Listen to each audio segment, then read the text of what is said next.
選擇1號嘅朋友，未來1個星期你會感受到一種圓滿或者階段性成果嘅能量。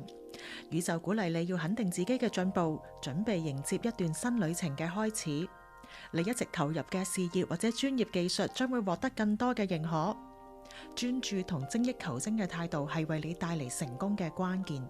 雖然你正在踏入一個修成正果嘅階段，但係呢段時間可能會促使你重新審視過去嘅選擇同埋努力。宇宙提醒你唔好只係停留喺成果嘅表面，而係要更深刻咁理解呢一段歷程帶俾你嘅成長。當你勇於接納過去，放下包袱，你就可以用一個更輕盈嘅狀態迎接新階段嘅來臨。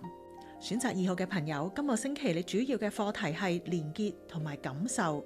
你會感受到心與心嘅交流，又或者同某啲人建立更深層嘅互動。宇宙提醒你，真誠嘅表達係你擴展人際關係同埋能量嘅關鍵。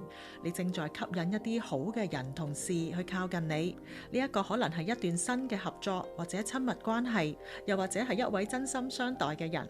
你熱情而勇敢嘅行動可能會收到美好嘅回應。今個星期你嘅挑戰可能會係有啲時候你需要平衡多方期望或者處理複雜嘅情況。宇宙提醒你，熱情同埋行動固然重要，但保持冷靜同理性同樣關鍵。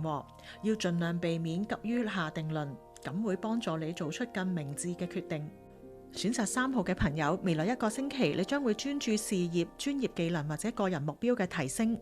宇宙提醒你，踏實努力同埋持續精進係你累積成果同埋掌握主權嘅關鍵。